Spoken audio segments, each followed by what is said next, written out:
So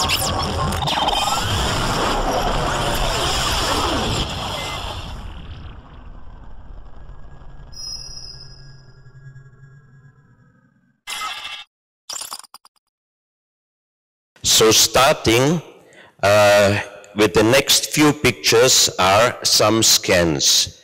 3 years ago I got an invitation to the second international conference in Visoko by Dr. Sam Osmanagic, and when I saw the list of the speakers I was surprised because most of them high-ranking scientists. So a few months before I started cooperation with a very good friend of mine in Germany who invented a new technology, a technology which makes us able to make scans through the earth down even up to 6,000 meters. And I asked my friend if he can do me a favor and make me a scan over the Sun pyramid. And when we showed this scan, it showed us that there is a tunnel system inside the Sun pyramid which has a spiral form up, and a Serbian engineer and scientist told me that that might be one of the reasons why the pyramid creates a very strong energy going up on top of the pyramid. So this time I asked my friend also if he can do me a scan over the Moon pyramid, but he was so busy so he could do me just the first pre-scan, but it shows also already that there is a tunnel system inside the Moon pyramid. Here you see our scan from 3 years ago. It shows us from 5 meters down to the lowest tunnel, which is in the deepness of approximately 400 meters. And as you heard before from Sam Osmanagic, the first reading by the lady Nancy was saying that there is a room inside the center of the pyramid. We did not know about this reading, but we found out that in 150 meters here, there is one room inside with 4 entrances. So when I got the final scan, for me it was definitely and 100% sure that the Sun pyramid is a pyramid.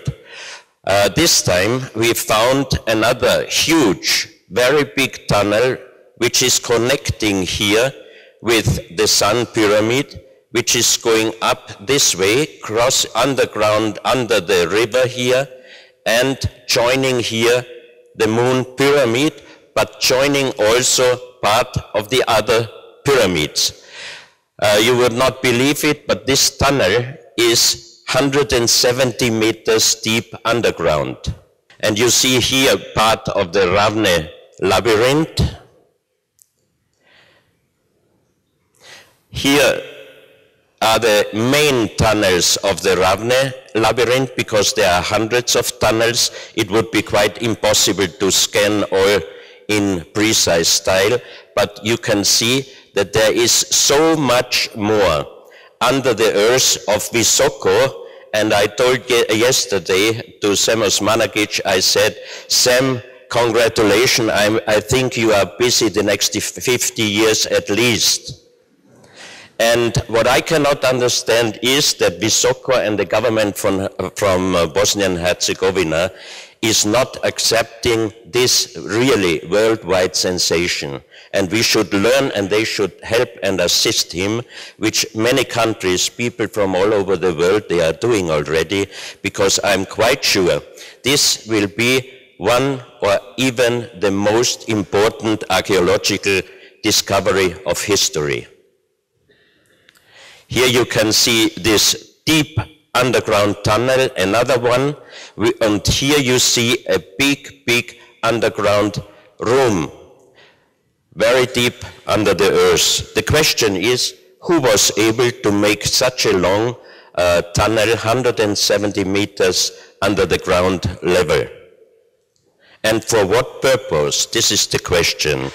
Here you have the first pre-scan of the moon pyramid, you can see that there starts already also a kind of tunnel system in 50 meters under the ground level.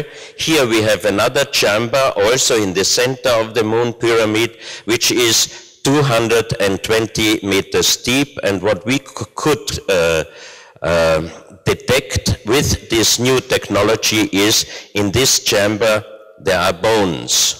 So it would be very, very interesting the moment when this room will be open, and there are bones, we are sure, and there could be made a DNA analysis and an age dating, which would give us more information about the builders of these pyramids. A few days ago appeared a very strange Google Earth picture and a video from the Pacific Ocean very close to the Easter Island.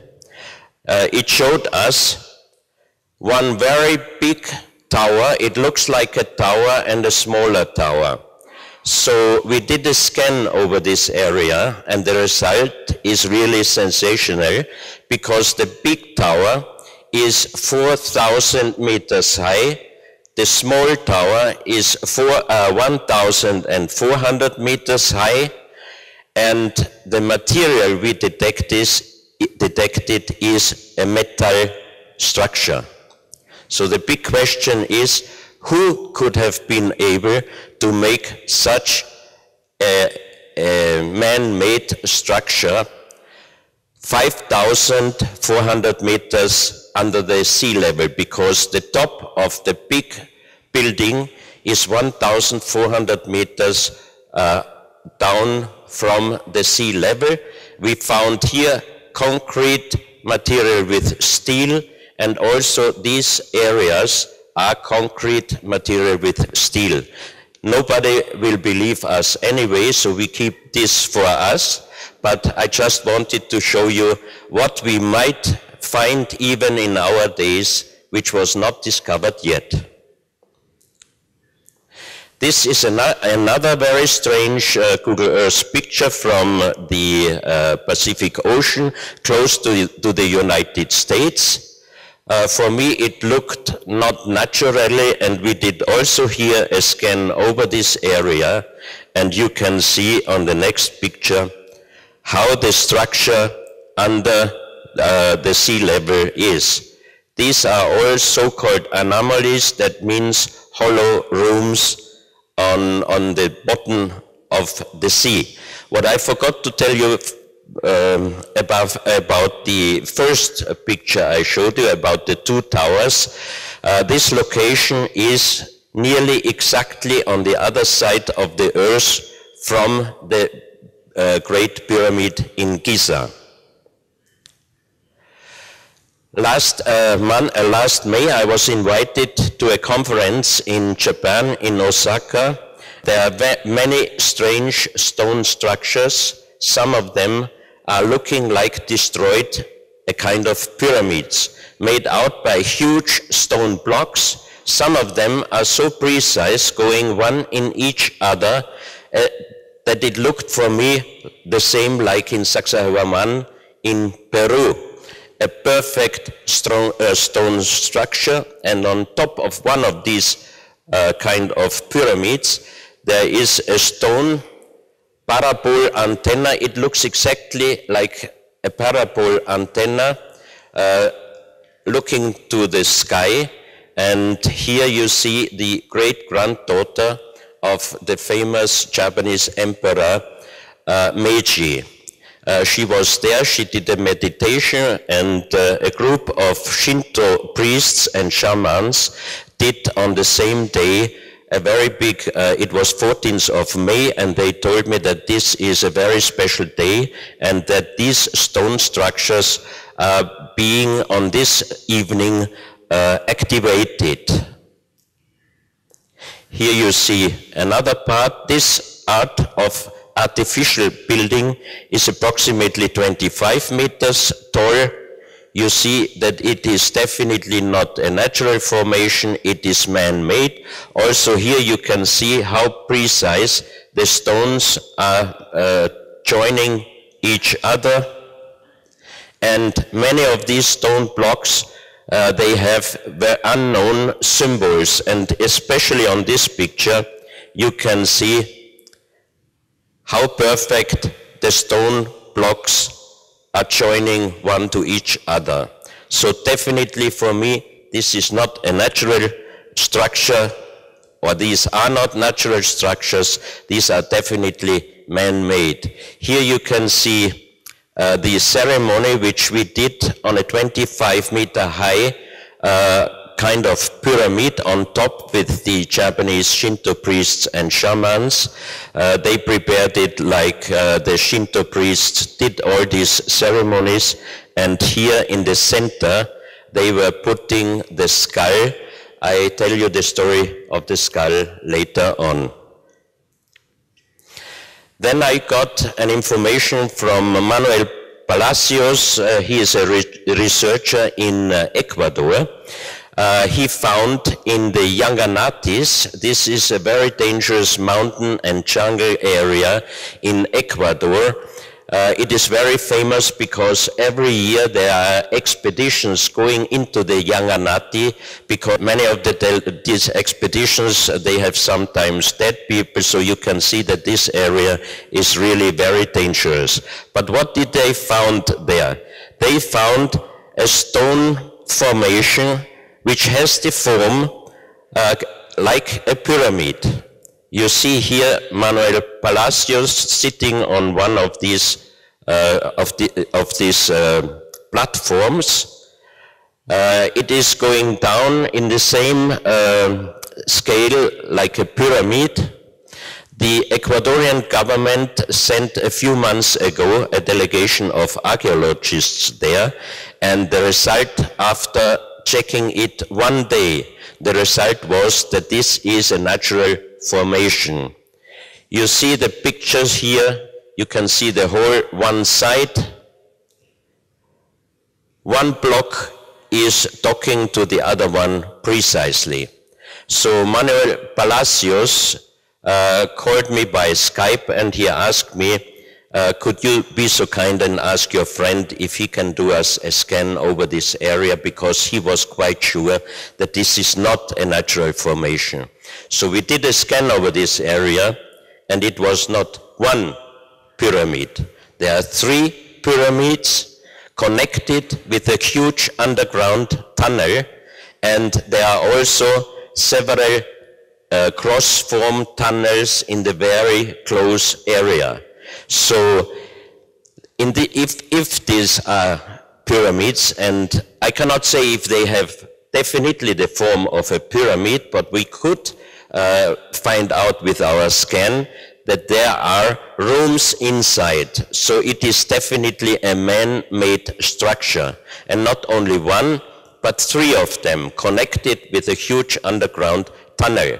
So the first question is, the Incas did not like the jungle. They preferred more the mountain area or a deeper area. So definitely these structures are not made by the Incas. But which civilization did it? This is now the big question. And there are legends in South America that there existed long time ago a kingdom which was called Acacor, and Tiahuanaco would have been one of the capital cities. Then we move to Ecuador.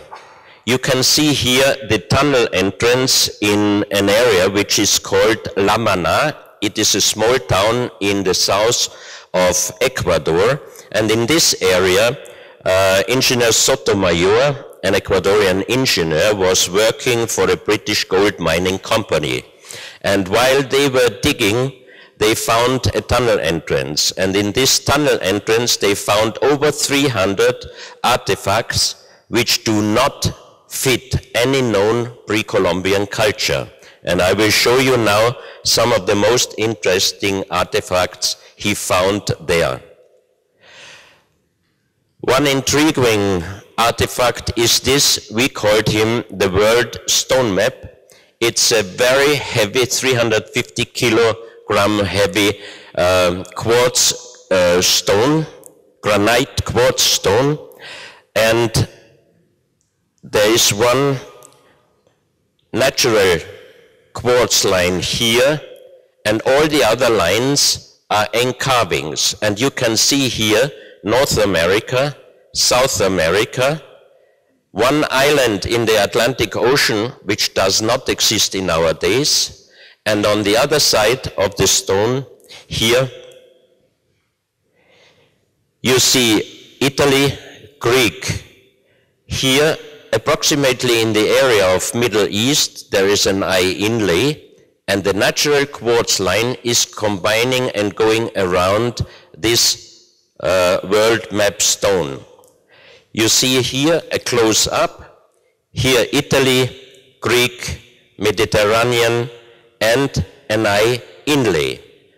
And here you can see Saudi Arabia, India bigger than in our days, and you know after the big tsunami 2004, the archaeologists found some sunken or hidden cities or villages under the sea level around India. That means that India in the past was definitely bigger than in our days.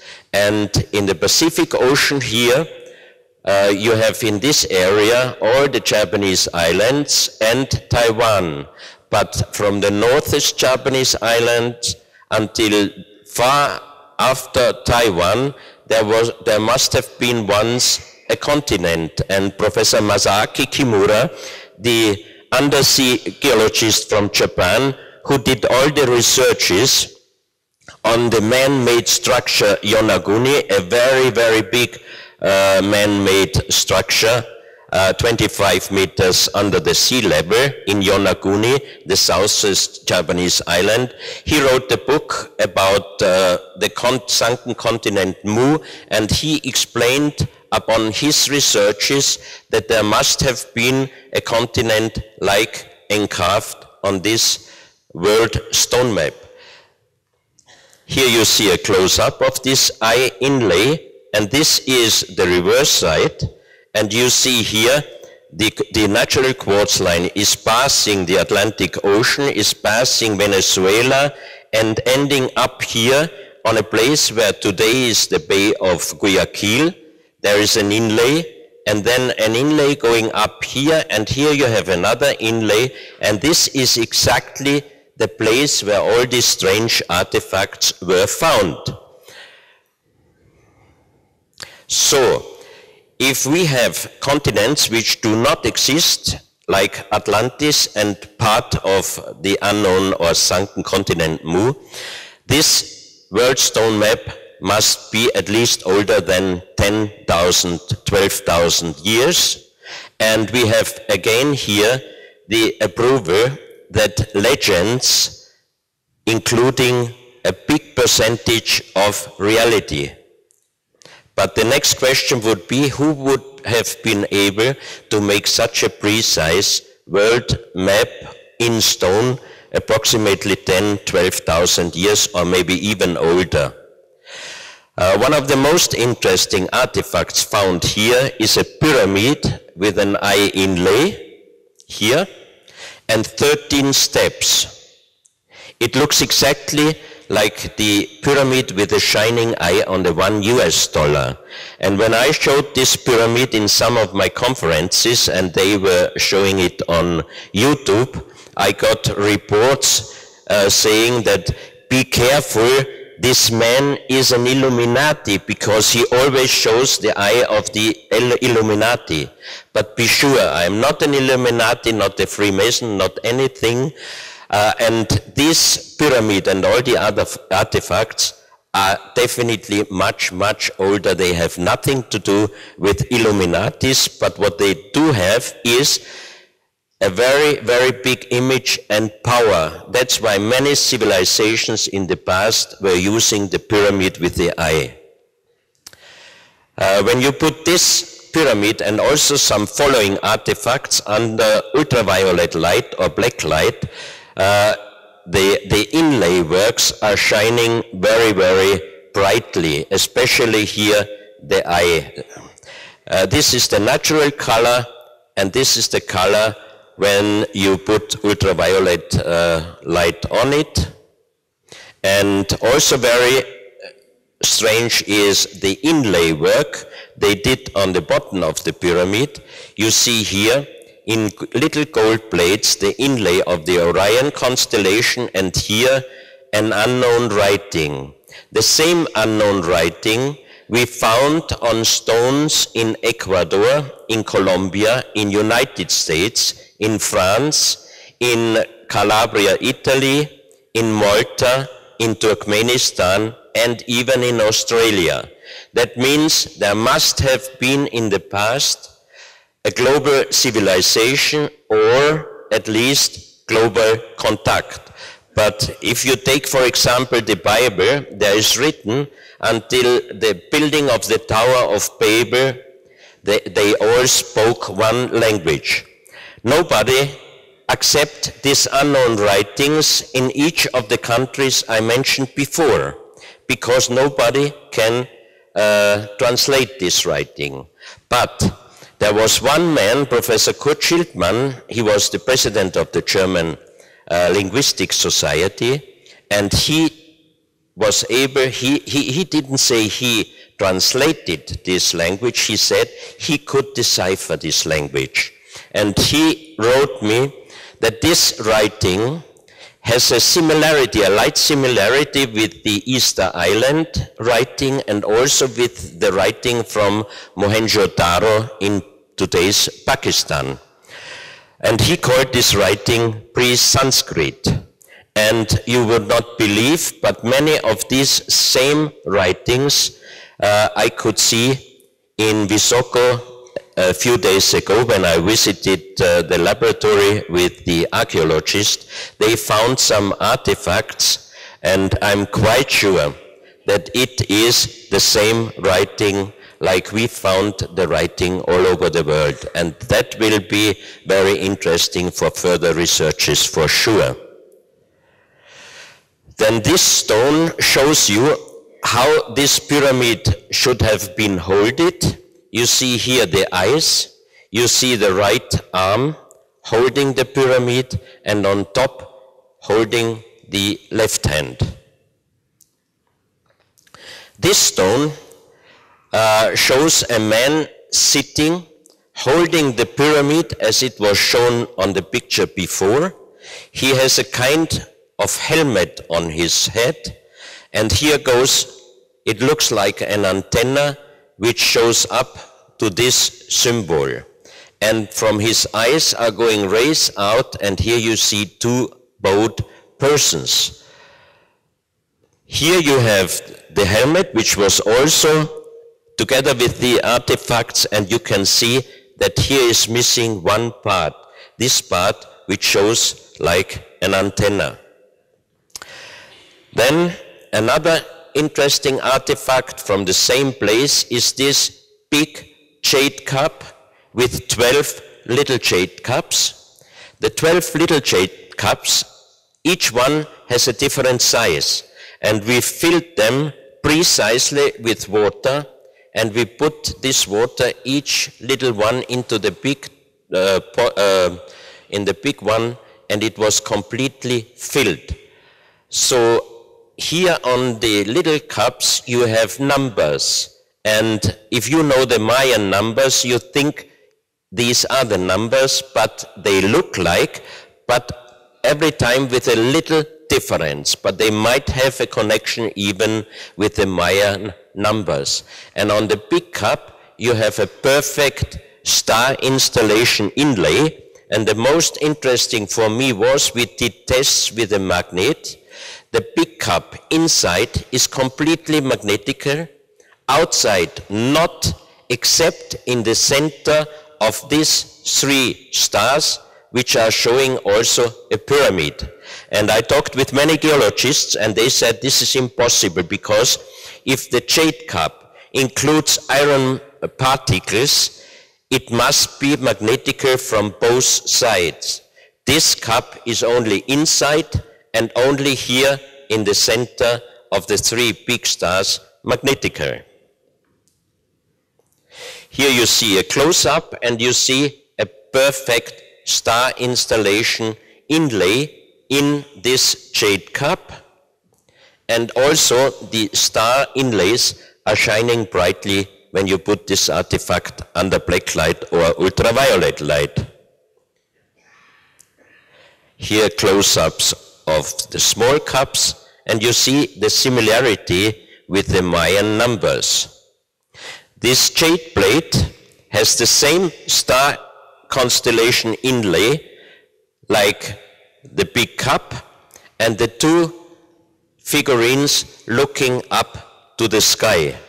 I forgot to tell you the translation of the letters on the pyramid, on the bottom of the pyramid. It says the sun, concerning the translation of Professor Schildmann, it says the son of the Creator comes.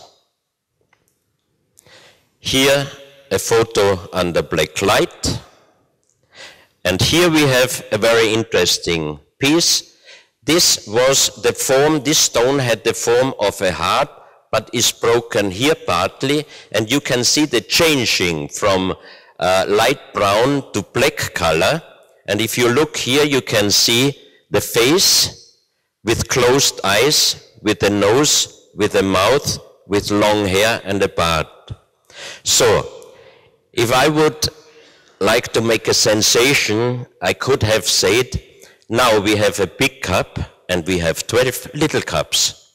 We have one stone which has the heart form, and many of my friends, when they saw first time this picture, they told me it looks exactly like the Shroud of Turin.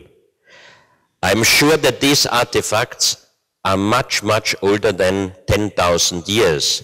But is there any connection or not? I don't know, but it is interesting in any case. On the reverse side of this hard stone, you have a spiral inlay and a triangle or pyramid here.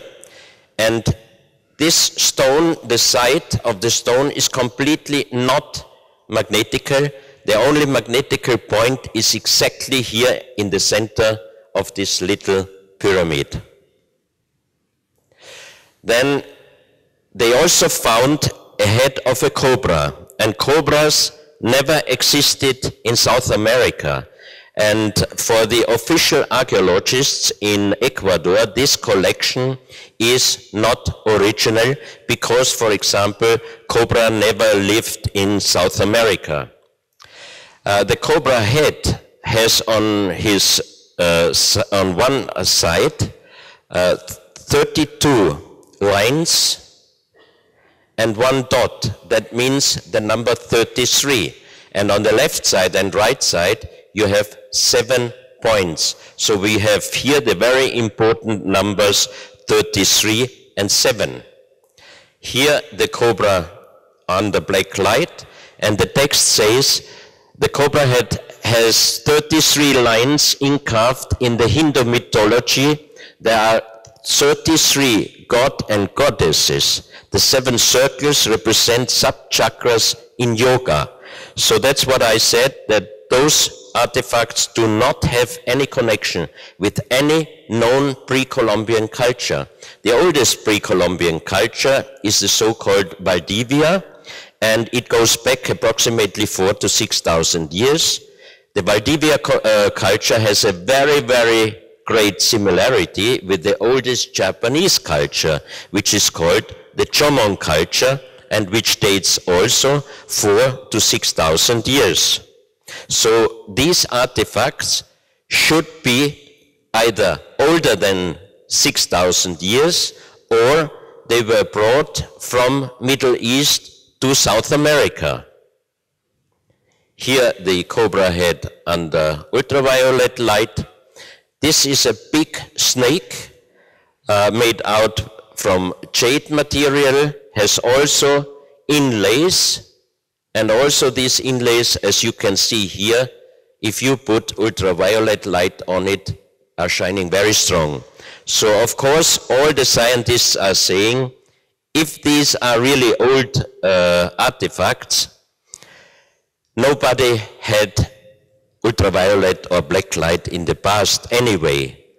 I always say, who knows? And when I was visiting several times South America, and I met some shamans, they told me if they take some special drugs, they can see things under completely different light. So maybe that's another of the explanations.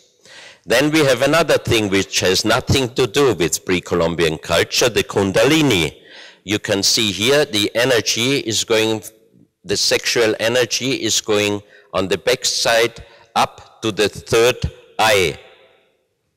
Here is the reverse side in form of a snake. Then this is a granite helmet. You can put it on your shoulders or you can lay down and put your head inside. Also this has inlay work. And when I presented this piece in Vienna 2001 in the exhibition Unsolved Mysteries, some acupuncture specialists told me that these are exactly the energy points which we have on the back of our head. Here you see the owner now of this collection, Germán Villamar in Ecuador, showing how you could use this stone. This is a spiral, a jade plate with an inlay of a spiral. And when I visited first time, 2000, Germán Villamar, and I saw all these artifacts, you can imagine how happy I was, and I asked him if he can lend me about 40 of these pieces for the exhibition in Vienna. So he told me, yes, I would like to lend you, but I have to ask Luis Viracocha. Luis Viracocha is the top of the indigenous people in Quito and the around area. So next evening we had to visit him again, and Luis Viracocha came. And when Germán Villamar asked him if he can lend me some of these artifacts, Luis said immediately, no, no way. These artifacts are very spiritual for us, and I do not allow that you give them out of the country. So I was really more than depressed, but I started talking with Luis Viracocha about 1 hour. I was happy that I could speak Spanish.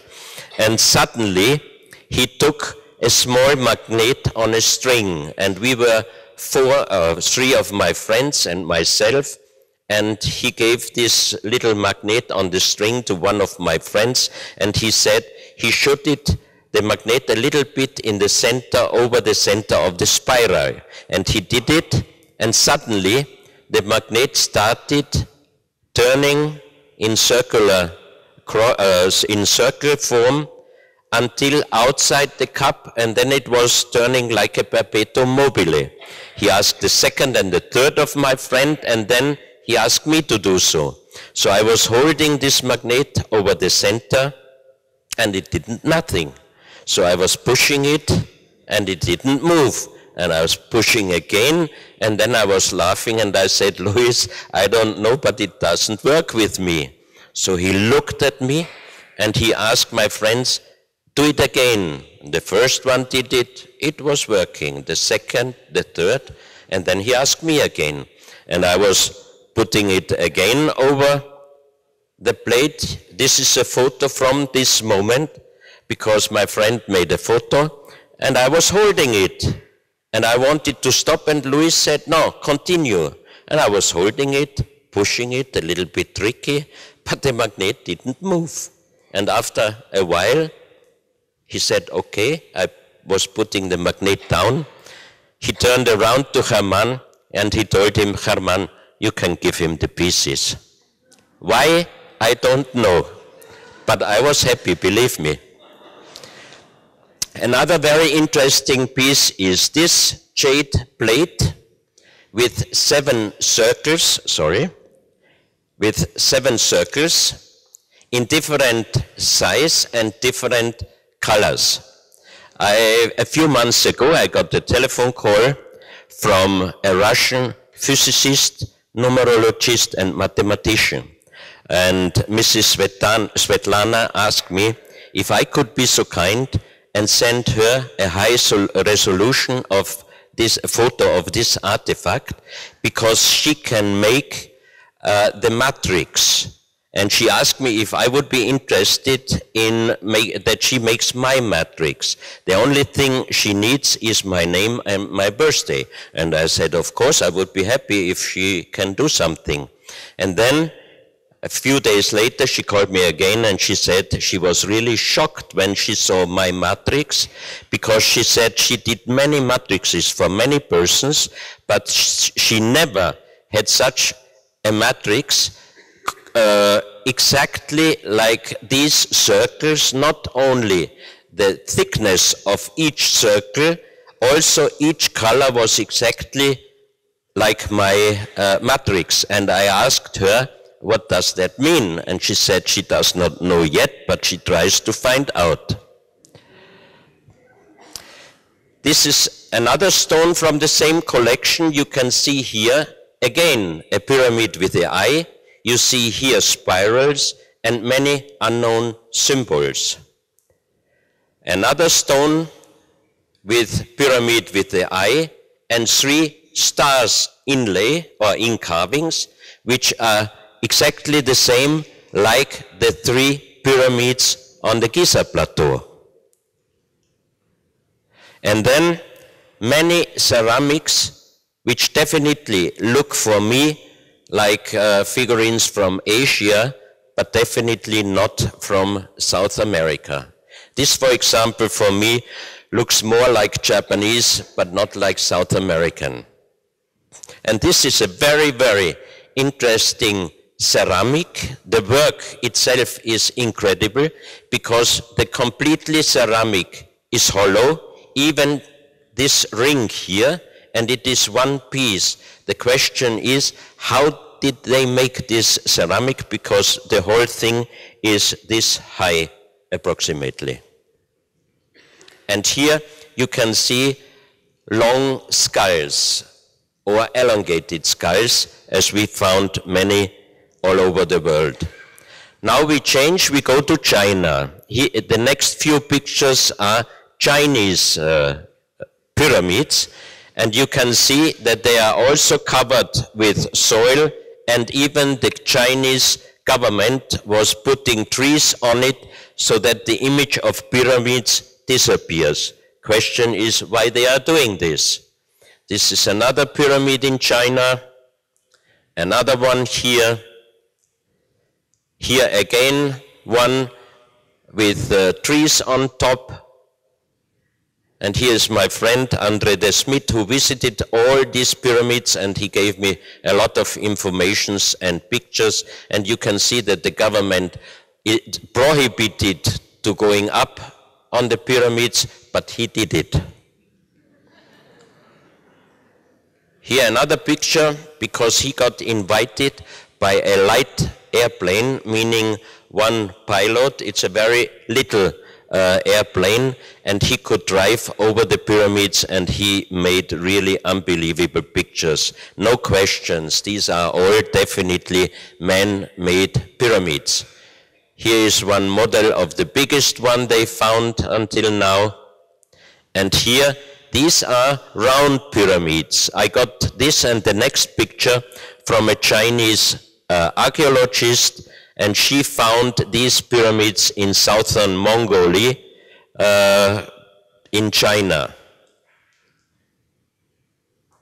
And in this area, they found many jade figurines, and they call this civilization Hongshan culture.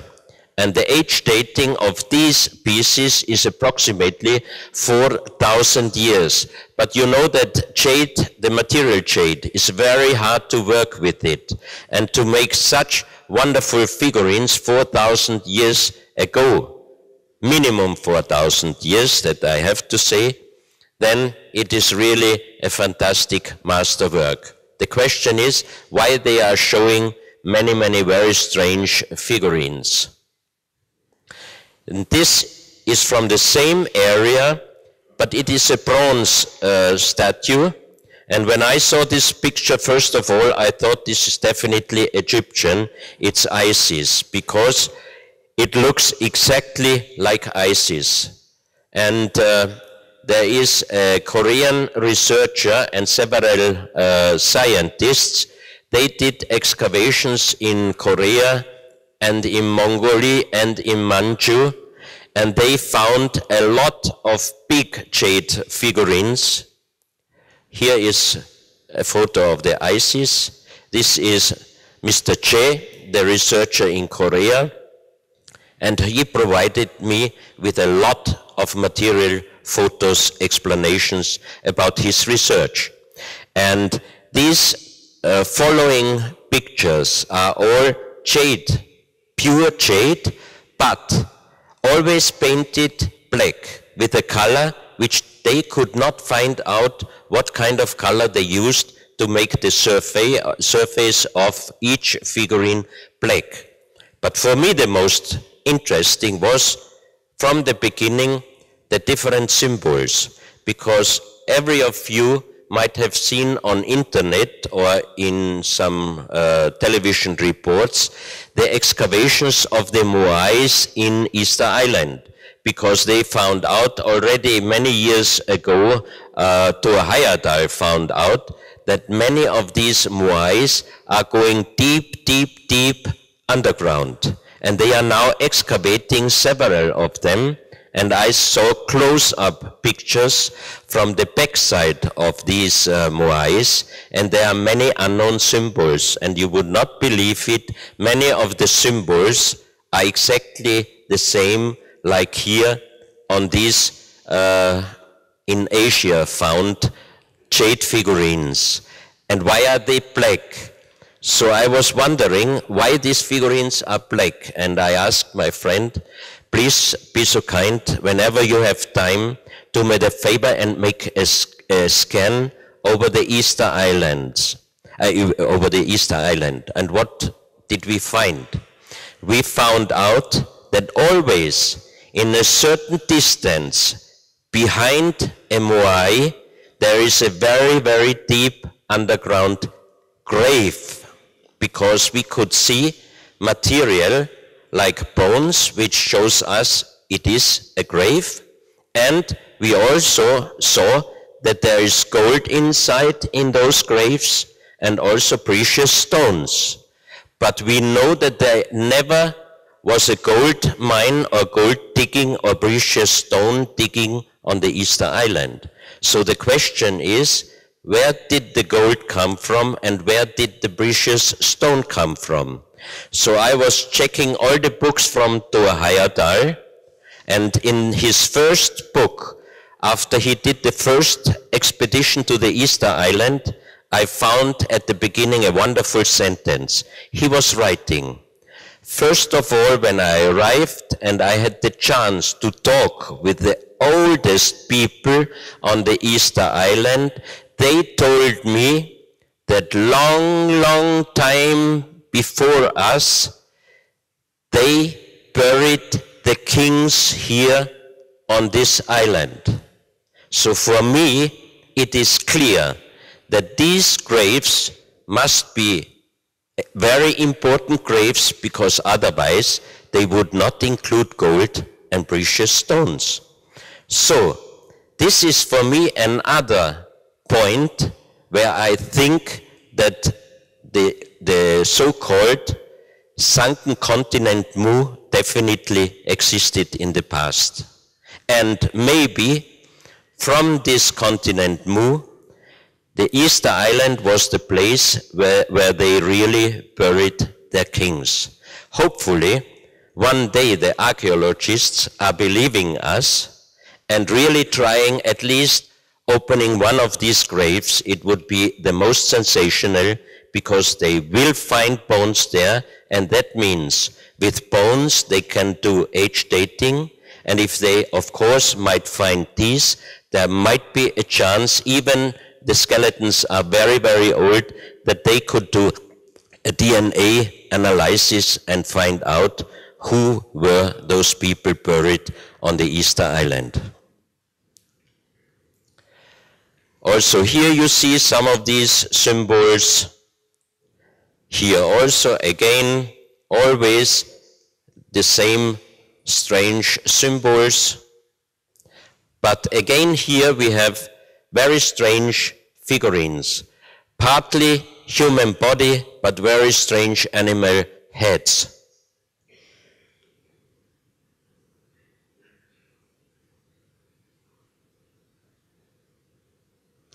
Many of these artifacts are connected with the turtle, and you know that in Asia, from ancient time, the turtle was a lucky symbol for long age. And then, if somebody is such a great master, or if many of these persons were such great masters that they could do fantastic jade works, why did they show these strange people with very, very strange face? And all these statues are at least 30, 35, 40 centimeters in size, and definitely jade, but black painted. Here male and female. Again, a different kind of face. This face, for example, looks, and this one could be Chinese or at least Asian. This one could be even Russian, Caucasus. A very similar figurine I found in a private collection in Colombia. And there is one mask with the same, quite the same face in the National Museum of Anthropology in Mexico City. Here you have some of the findings which were not yet black painted, so you can see the fantastic jade pieces. Here again the turtle with a face on it. And the next two one are for me interesting because if you look at the size of the man and you look at the size of the skull he is holding in his hand, there is quite a big difference in size. And one of the researches I'm doing also since several years is the search for giants. And that's why this one was very interesting for me, because if it is an original presentation of a man holding skull from another civilization or other type of human, then he must have had at least the size of 4 meters, but 4 meters is not the highest one. The highest evidence on giants I found in Ecuador, the broken bones of a human with a size of 7.6 meters. And Professor Ernst Muldashev, the Russian eye doctor and researcher, he was traveling many times to Tibet, and one day after getting friend with some monks there, he was allowed to try to go a little bit deeper in one of the so-called Samadhi tunnels. He wrote it in his book, The Third Eye. So Samadhi tunnels concerning Professor Ernst Muldashev, in the Samadhi tunnels there are humans from normal size up to 10 meters, and they are sitting in the lotus seat, and the monks were explaining to him that they are not dead. The bodies of all these humans in the Samadhi tunnels have no function, zero function, but they are connected, what they call, with a silver string with the universe, and they could come back to life whenever they would decide. Professor Muldashev is not only one of the most famous eye doctors worldwide, but he is also a member of the Academy of Science in Russia, but people didn't believe him, especially not the science. So when he heard that I have some bones from a 7.6 meter giant from Ecuador, he visited me in Vienna to look at the bones, and he and not only he, also other scientists which helped me and looked at them, especially anatomists, they said it's definitely the same like a human bone. For example, I have a heel bone, I have a nose bone, and I have a so-called os occipitale, which they even compared with normal human bones, and they said it's definitely like human, but it's impossible because it's 5 times bigger. So if you calculate that the Spanish, and there is an old description from Chiesa de Leon, he was one of the most famous historians of the conquistadors, and he wrote in one of his reports, today we found several skeletons at the coast of Esmeraldas, that's on the Pacific coast of Ecuador. We found today several skeletons which were 5 times taller than we. And if you think that the Spaniards around 15th, 16th century had the size of approximately 150, 160 centimeters, and you multiply it with 5, we have exactly 7.5 meters. This is the woman from the same type of human. They even knew about sex, of course, otherwise they would not have survived. Then presentation of many animals, some of them very strange animals, but always also skulls. So to the skulls we are coming in the following pictures. Here again a skull, and on top an elephant. When I saw this picture first, I thought this could be from Northern American indigenous tribes. Again here the turtle and this skull. This skull was also in one of the places where the Korean scientists did excavations. And now we have skulls.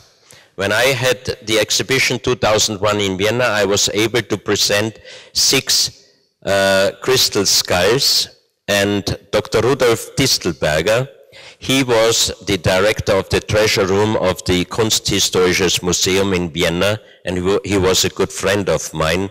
He did a check on all 6 skulls, and he confirmed that all following 6 skulls, they were definitely handmade. On this skull, it's a quartz, smoked quartz crystal skull. The owner told me that she bought it in Guatemala, and a farmer found it while he was working on his ground. So Dr. Distelberger did not know anything about the finding circumstances, but after long checking this skull, he said they used a very sharp instrument to work the raw form out of one crystal block. Then they used for the carving quartz sand, which must have taken a long, long time. And for polishing, he said, they might have used leather, which must have taken also a long time. But then he said, this skull has a corrosion in this area, which shows him that the skull must have been under the earth at least longer than 500 years. So this is one of the real old crystal skulls. The next one is aquamarine, found in Peru, also handmade. This one is jade, found in Mongolia.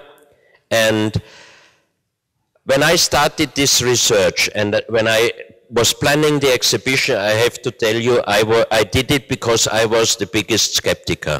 I didn't believe all these stories, these artifacts, and I was naive, and I thought the easiest thing is you bring all these pieces to Vienna, you give the scientists a chance to do a research on the artifacts, to find out if they are old, if they are new made or whatsoever. But after many experiences, after many checkings of artifacts, we never found a real fraud or new made artifact.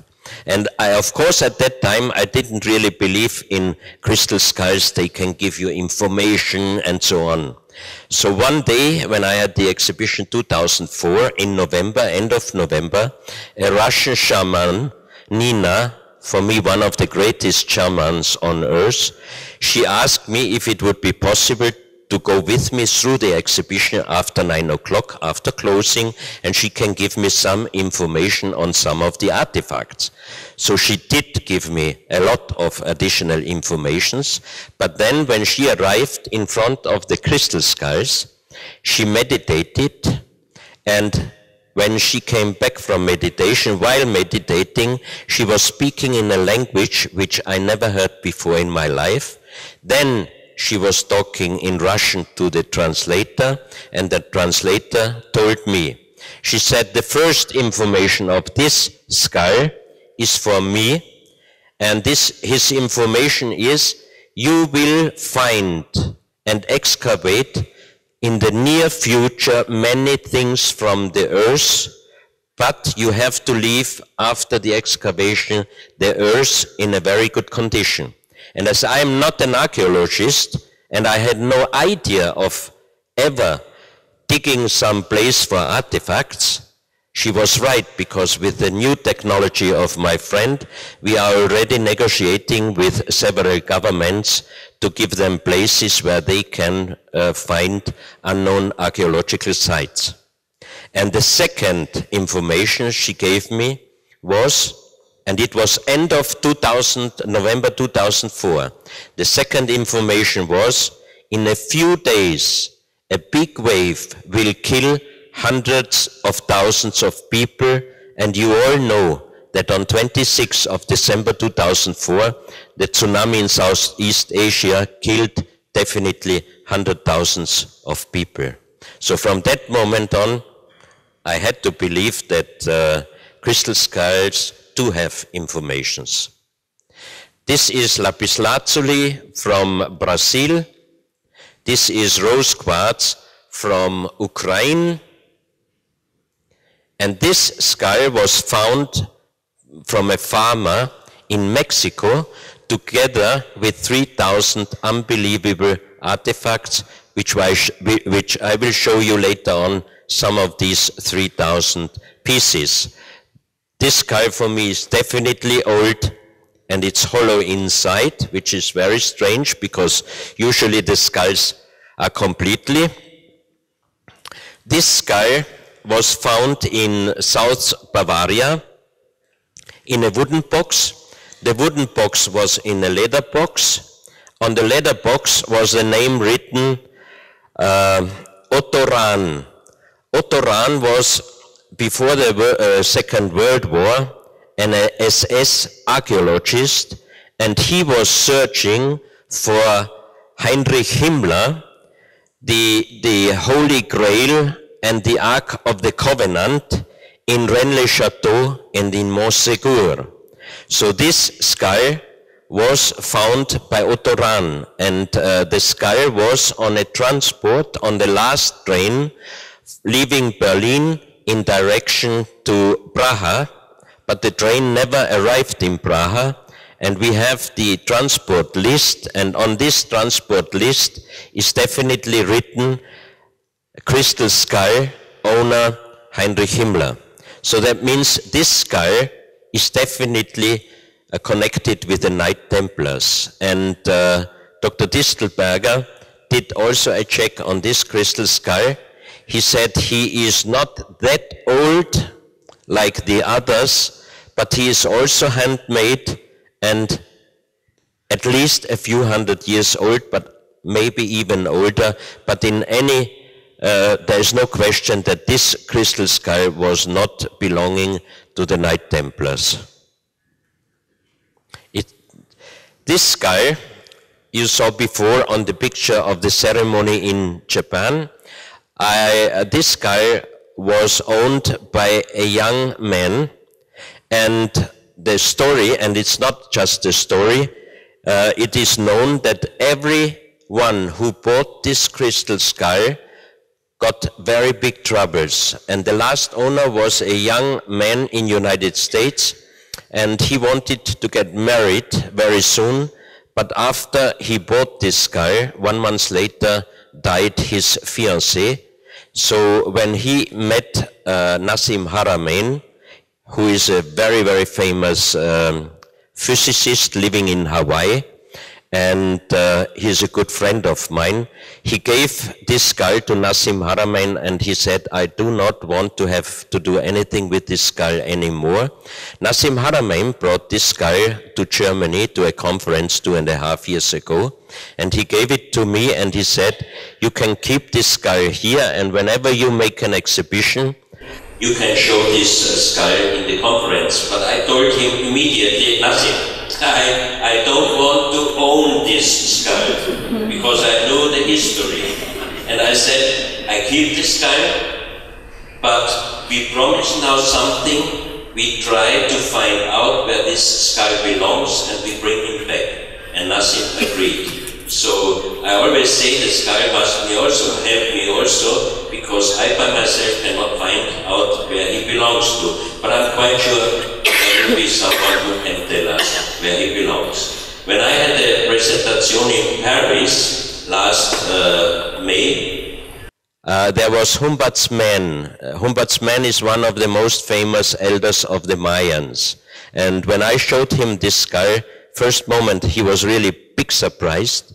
Then he meditated about 15 minutes, and then he told me, this skull is at least older than 10,000 years, and it is one of the most important skulls on Earth. I brought the skull with me to the conference in Visoko, and if somebody is interested, I will bring him tomorrow to the conference, because many people tell me that this skull has a very, very strong positive energy. I have to say I don't feel energy, I don't know why, but the skull is in my sleeping room, and one day I have the visit of a good friend of mine who is one of the 3 European Grand Zen masters, and he is very sensitive, and he was sitting in my living room, and suddenly he started moving a little bit nervous. I was wondering, and suddenly he said, Klaus, what do you have in your house? I said, what shall I have in my house? He said, you have something with an incredible energy. I said, I have nothing with energy. He said, you must have it. I feel it. So I was thinking, maybe the skull. So I went upstairs to my sleeping room, and I brought the skull out, and he couldn't see me yet. And he said, yes, that's it, I feel it, I feel it. And when I brought the skull down, he moved back and said, wow, this is real energy. And I said, why? He said, do you have this skull in your house? I said, I have it in my sleeping room. He said, I could not sleep 1 second. I don't believe that you have it in the sleeping room. I said, of course, why not? I sleep wonderful, he's watching me. On the surface, on top of the skull, you can see clear on this picture a man, the face here, and the feathers. And that's why I called him Quetzalcoatl, the feathered god. And Humboldt's man told me also that the jade in his eyes is exactly the same jade they found in the tomb of Bacal. So most probably the skull is either from Guatemala or from Mexico, I think. Then we move quickly to Mauritania. I got this picture from an Italian geologist, Professor Pittoni. He gave me this photo because he said he did diamond mining for an Italian company in Sierra Leone, and he always also followed legends and mythology. And they told him that close to the border in Mauritania, that there is a stone formation in granite rock, a lady, and the legend says that the princess did many things wrong and God petrified her into a mountain. So now we come to the size, because from top of the head until here you can see the face, you see the breast and part of the stomach part. Here, from here to here, this half portrait in granite stone is 140 meters. It would be even difficult for us today to make such a monument in a rock formation, in hard granite rock. Here you have a close-up of the face, and he said, Klaus, I'm geologist. I could not climb up, but from the place where I saw it, for me it is definitely not natural, it is man-made. And he visited the bottom of this mountain, and he said, concerning the earth's movement there, he thinks this statue is at least 10 to 12,000 years old. In Sierra Leone, while he was diamond mining, he got information about another legend there, that Allah, they are Muslims there, Allah got angry to some of his angels, he petrified them and threw them to the earth. He took the sky, petrified the sky, threw it to the earth, and he petrified the stars and threw them to earth. So we have stars, we have the sky, and we have the petrified angels. And always, while they were excavating or mining the diamonds, they found sky blue stones. And we did material check in Vienna. These stones are definitely not natural, they are man-made. We could analyze the complete material, but the only thing we could not find out was what color did they use to get this really blue, sky blue. So Pittoni, Professor Pittoni, named these stones sky stones. We did material check, and the sky stones include up to 13% of material which does not exist normally on Earth. They only find it when there was an impact from other stars or particle of stars. So here you see the following pictures. Some of these so-called nomolis. They call this petrified angels nomolis. Most of them are made out of granite, and as a geologist he always took organic material from the finding place. That does not say that it is definitely the real age, but it tells us that at least this is the minimum age of these stones. So the lowest or the youngest one he found in about 2 meter deepness, age dating of organic material to 3,000 years. The deeper, the older. Here again a connection to the giants. For me interesting. This statue is about 50 centimeter high, made out of very heavy granite, and it shows a man riding on an elephant. So if you compare the real size of an elephant with this man on top, this guy must have had at least the size also of about 6-7 meters. But then even stranger statues were found. Half the body of a human and reptile faces.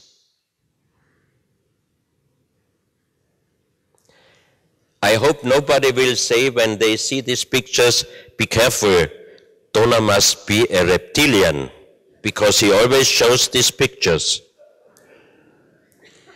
And the most interesting one was this one. This one is made out of sandstone, and the organic material test from organic material found around the finding place by Professor Pittoni showed him the age of 17,000 years. The figurine itself is sandstone. It was completely closed. This hole, you can see here the closing stone. This part here was outside, same color like the whole figurine. He told me that he could not see that there was an entrance and a hole already. And here you see that this has the same patina like inside. That means it was not shown to the sunshine. And this metal ball. So I brought this metal ball to the laboratory, and next day the professor called me and she said, Mr. Donner, I think somebody did a bad joke on you. I said, why? She said, you know what this perfect metal ball is? I said, no. She said, chromatical steel. And you know that chromatical steel was found first 1904. So I called Professor Pittoni and I said, Professor Pittoni, we have a problem now. He said, why? I said, you know, I did a material check on the metal ball. He said, yes, what is it? I said, you won't believe it, chromatical steel, and you know that it was found 1904. Then he laughed and he said, Klaus, I'm a geologist. I don't open a very, very old figurine just because it makes a strange sound. I did a completely from all side X-ray, and he sent me the X-ray. You can see on this one the part of the hole and the metal ball, very clear seen. And more interesting, he told me on this X-ray, he saw that here must be an entrance. So he asked a restaurator to open him exactly here the hole, and inside, like you can see here, was the metal ball. Now we have a problem. 17,000 years old chromatical steel, and chromatical steel was discovered 1904. There is something wrong. Now we move shortly. Oh, we still have time. Now we move to Mexico. A French archaeologist found at the end of the 19th century, deep underground, the first so-called god in Mexico. And the archaeologists don't really know what kind of god this was, but they say it might have been used because he is sitting in this style. This part of the body must have been used to put the hearts which they took out from the body on top as a ceremony. Yeah, could be, but I don't think so. Because a farmer, the same man who found the crystal skull I showed you before in Mexico, the same farmer found on his ground in a tunnel 3,000 artifacts. The smallest one this size, the biggest one this size. Out of the 3,000 pieces, 2,500 pieces are stone and 500 pieces are molded material, like a kind of ceramic. So, I got an email, it's approximately 3 years now, an email, top secret, 10 pictures. Top secret from someone I don't know. Maybe someone tries that I open one of the photos and I get a virus and my computer says goodbye.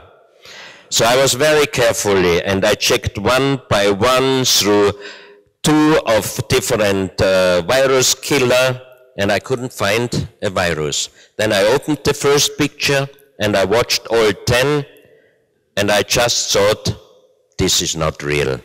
These are new made. because they were definitely so good that they must have been new. But I'm a polite man.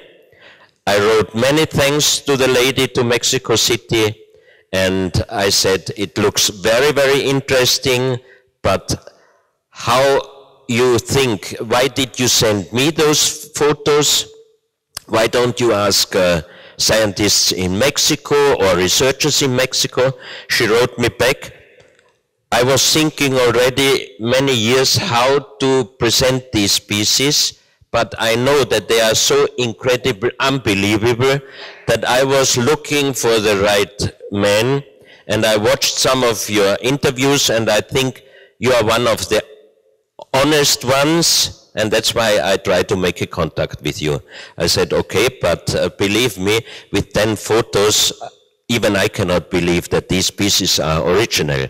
So she sent me more and more photos. Altogether, I have now approximately over 1,000 photos. Some of the artifacts have gold inlays and precious stone inlays. And I asked the lady, why this farmer doesn't go public with the pieces? She said, because you can imagine what happens if it is public that he has such pieces in this volume. I'm quite sure that the government will take all the pieces and most probably also his land. So she asked me if I can help slowly to prove for the public that these artifacts are original. And 2.5 years ago in a conference where Nassim Haramein was, when I sent the first 10 photos to Nassim Haramein, 10 of the most unexplainable for me because I'm not a physicist, and he was on Skype, and I told him, did you see the photos? He said, no, I open it now, and he opened it, and then he just said, oh my God, oh my God. Then I said, Nassim, just call me Klaus, just to break his impression. So he asked me also if I'm quite sure these artifacts are original. I said I'm not sure, but we did check. I got 4 pieces for research in Vienna. It looks like they are very old, but still it's not enough approval, and we did a presentation of some of the artifacts in the conference in Saarbrücken, and we asked the public not making photos and not filming, but someone did a film, and he was putting it on internet, on YouTube, and you can imagine what happened. Even the biggest UFO and alien fans named us liars and crazy, and we show some new made pictures because, as I said before, they are too good to be believable. But I can tell you that 2 of the masks I show you later, these are stone masks with semi-precious stones mosaic on it, and the mosaic, the stones are glued with organic material. And this organic material, we did an age dating test at the university in Tucson, Arizona. The first mask, the age dating of the organic material is 6,800 years plus minus, 8,600 years plus minus 100 years, and the second one, 12,400 years plus minus 100 years. So this is still not enough approval, final approval. Now we are trying to do 2 different additional testings, and then we can say these are really very, very old artifacts. But look now by yourself, why strange? You see one of these Jacmol gods, he is holding something on his breast, but it is definitely not a heart. And look at the one on top here. What is he holding on his breast? For me, it looks like a television or maybe an iPod from the time in past. But interesting is that the Russians are saying, the scientists in Russian are saying that this position would be the best for long space travels. Doesn't that sound interesting? Here, look at him. This is definitely not a heart taken out from a body. And here this one, you can see even a kind like uniform and helmet. Here again, the form of a so-called Chakmol god. Here another one. Here you can see, it looks like, or could be, a pyramid. These are molded pieces. And here you have some close-ups. And look at this one. Here you have the sun and the sun eruption, and there is a flying object. There are two other flying objects, and this could be the Earth, because here you have the atmosphere. And interesting, I got these photos definitely 3 years ago, and I'm not sure, was it 1 or was it 1.5 years ago, on Facebook and on internet, they showed a photograph of the sun with exactly a form, a dark form like here presented. And you will hear tomorrow in the conference from Valery Uvarov, you will hear many things which could be an explanation of this picture here.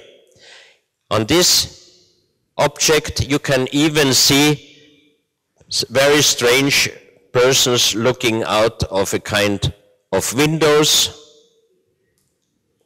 Here again looks like a UFO, oh pardon,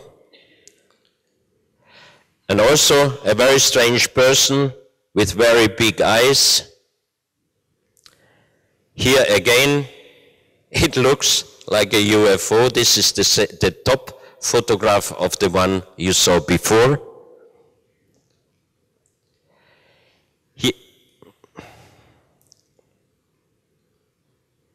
Here you can see the helm, and he is sitting somewhere inside, and here again planets, flying objects. As I told you, they are too good to be real. Here again, sun eruption and flying objects. Here I said it looks like a wormhole. Valery said for him it's not real a wormhole, but very interesting in any case. Here you can see flying object, and here a man sitting in the same position as the Chakmol god and raising the left hand. And many of the artifacts you will see now, some of them, they are always raising the left hand. And when I saw these pictures, I said, I am happy that they are raising the left hand, because if they would raise the right hand, I would have a problem in Austria with the police.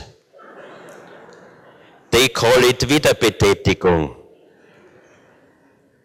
But these pieces are definitely old. Here, another one, very, very strange. This is a close-up of the picture I showed you before, and look, if you still find it on the internet, this photo was not shown before I got this photo and this object. And it shows definitely the sun with sun eruptions and this kind of triangle dark in the sun itself. So could it be maybe from past a warning to us, or could it show to us that sun eruption are connected with flying objects? There are many possibilities.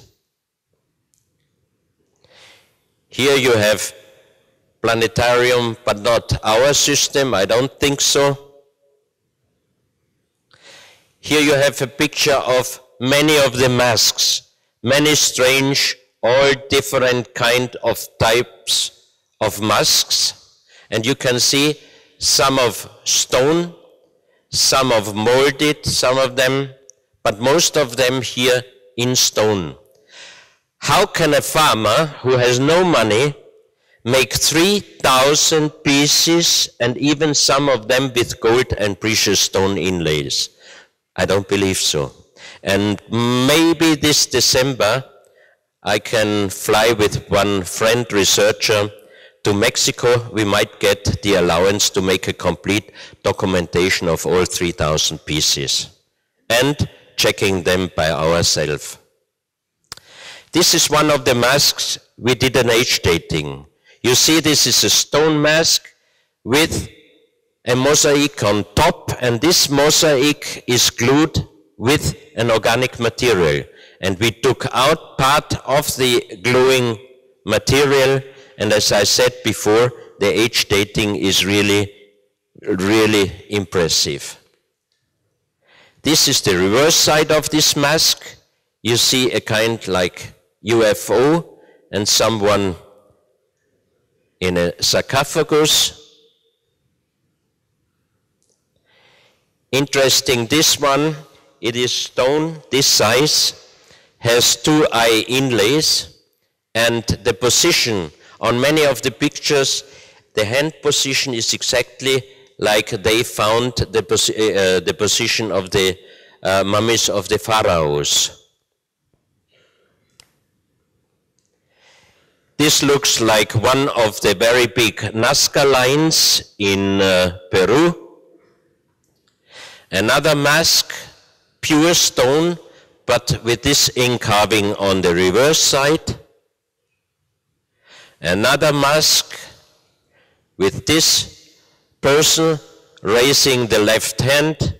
You see a kind of comet on his back. This one, a kneeling guy with a helmet looking up to the sky, and it looks like he is holding a child in his arms. This is the reverse side, very interesting, because for me that looks like a flying object, and this guy is protecting what he is holding, and this looks like a comet. The third eye, here a guy with an elongated strange skull and very big eyes, and another one here. This is one of the most interesting ones because you can clearly see here the mask on his face, also raising the left hand, and the position again like the Chuck mole. Here another one. Here a little kind of sarcophagus. You see the inside here and the top. This is the side of this sarcophagus. Here you see 2 step pyramids. These are some of the figurines, and here you can see that they have gold inlays, the eyes are gold inlays, and some precious stones also here. Oops. This one, very interesting. Also this one. And this is my favorite, because here you can see exactly the glass of the helmet and the very big eyes, and also here different planetarium. So you see by yourself that these pieces are too good to be real. But what was the good thing of the unallowed filming and showing on YouTube? Some of the Mexican tribes saw this interview, this video, where Nassim Haramein explained some of these stones, and then they informed me over internet, and they showed me that they have also similar artifacts in their ownership. The indigenous from Oaxaca and other provinces, now they show to the public that they also have since long time very similar artifacts. So please believe me, these artifacts are real. I was the one who always said, in my conferences, I don't talk about aliens and extraterrestrials as long as I don't have any real approval. I always spoke about unknown civilization, and I still talk about unknown civilizations, as you know on the next pictures, but still I have to change my mind. There is much more what we don't know and what we cannot explain. Now we go shortly to Colombia. A few more minutes. This is one, we called it the genetical disc. It is this size. It is made out of lyddite. Lyddite is a very hard stone, but the structure is kind like leaf form, and it breaks very easy. We did this and the next artifacts. We did material check in Vienna, and it was definitely lyddite. And Dr. Distelberger did check me all these pieces, and after checking he told me, I'm happy that I was here, that I could see that the material is definitely lyddite. I cannot tell you who made those, I cannot tell you when they made it, and I cannot tell you how they made it, but the only thing I can tell you, it would not be possible for us with our high technology to make the same artifacts out of the same material. And the most intriguing is that you see here human egg with spermia and without spermia. You see here spermians, and you see here man and child on the reverse side. Here you see a picture. This is a picture a Swedish photographer made with a microscope camera inside a woman, and it shows you the human egg without spermia. So all these pieces are not accepted as official archaeological findings because they don't fit any known pre-Columbian culture. All these following pieces were found in Colombia, and so they must be, for me at least, older than 6,000 years. But then the big question, how could somebody know how a spermia or how a human egg with or without spermia looks like? But then again, another big question. I always say, if I find some answer following, I find more questions, always the same. If someone can make such a great art piece, why he shows male, female, and child with such strange heads, and here male and female more looking like a frog but not like a human, and here the fetus in different ages? It's a big question. This is another artifact from the same material, this also, and you can see that all these pieces are made on the golden ratio, precise, perfect geometrical design. And each piece fits any hand, a big man's hand or a big woman's hand. Here another artifact, another. This artifact is only this size, and it is so precise, you can put the artifact on this finger, then you can hold it with the two other fingers, and it's so precise you can point, you can find any point exactly because it is like your own fingers. All these pieces are not bigger than this, and can you imagine to make this form today? It's impossible to do it from the same material. Definitely, he said it's impossible. And again, you can see each piece, the precise, perfect design. And the last two pieces I would like to show you is this one. It shows you the child's head, and there is a danger that it's strangled while the birth. So for me, this instrument is done by a high civilization for a lower civilization, putting already in the handle, showing them for what they should use this instrument to cut when the baby is in danger to be strangled. And the second one, we call it the birth spoon. Why? Because you can see here the baby leaving the vagina, and here the mother's body.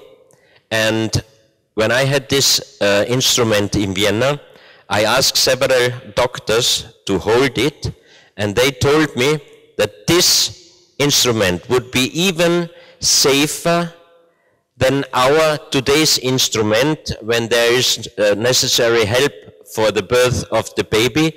Why? Because here you can only put this finger inside, and then you can hold this instrument only with the top of your fingers. That means you cannot use power.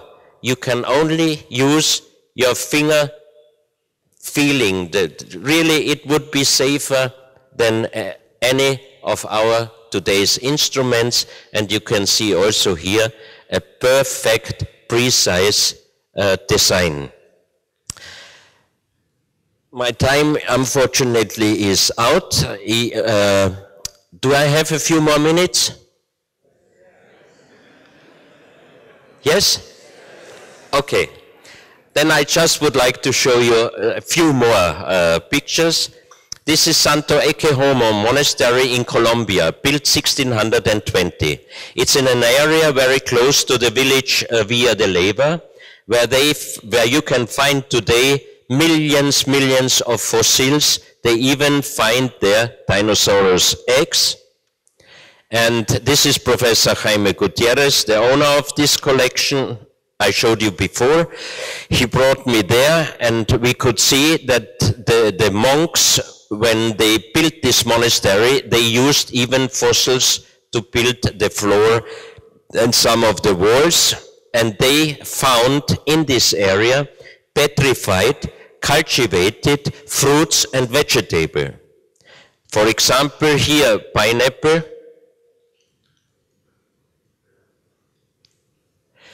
Here you can see that this is the floor of the monastery. You can see that they used fossils to build the floor. Here is an avocado. Here is a close-up of the avocado. Here you have maize, petrified. This is Professor Huertes. Professor Huertes is professor for for archaeological plants, for normal plants, and for anthropology. And he checked all these findings, and he said there is no question. These are petrified fruits and vegetables. In his hand he holds a banana, and here is a cocoa bean. What does that mean? You find in an area where there are only fossils, you find petrified, cultivated fruits and vegetables. How old these fruits and vegetables are to be petrified. But that's not all they found in this area. Here you see a close-up of the cocoa bean and the banana. This is another fruit. Here you have several fruits, all of them found in the same area and petrified. Here is holding a part of this bone, also much bigger than our bones, meaning, again, we have a part of a so-called giant or very big person.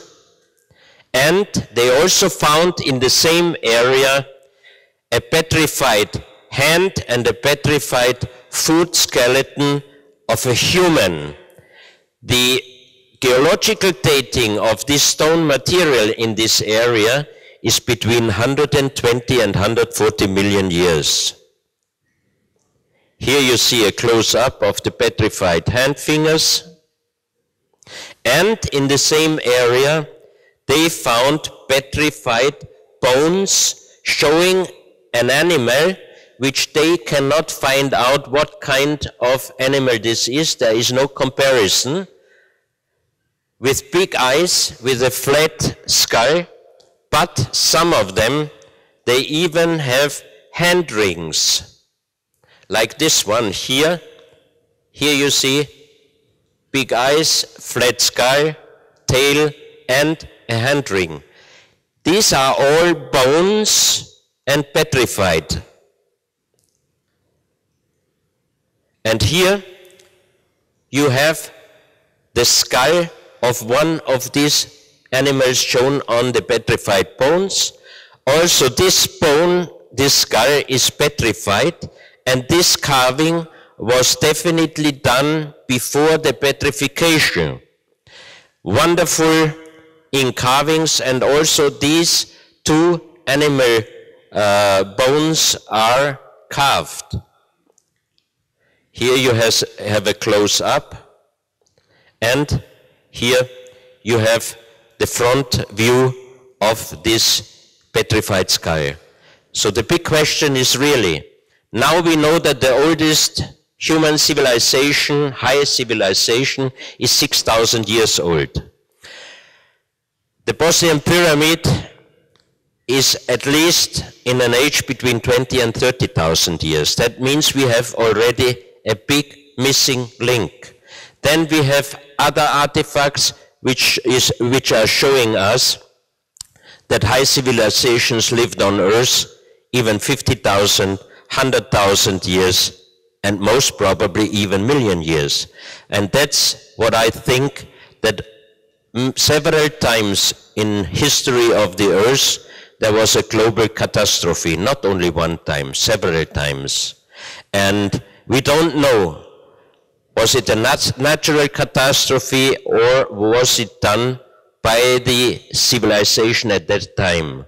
But I think we can learn out of all these old artifacts and old buildings and monuments. We should try to find out why they disappeared, what happened. Maybe we can learn for us, for our future, for our next generations. And I think it's time to change our mind. We should be more open, especially the science should be more open to all these old artifacts and buildings and monuments, trying to learn why they disappeared and what can we do that we don't get the same position. I think I didn't take too long of your time, and I hope you have something to think about it, and I thank you very, very much.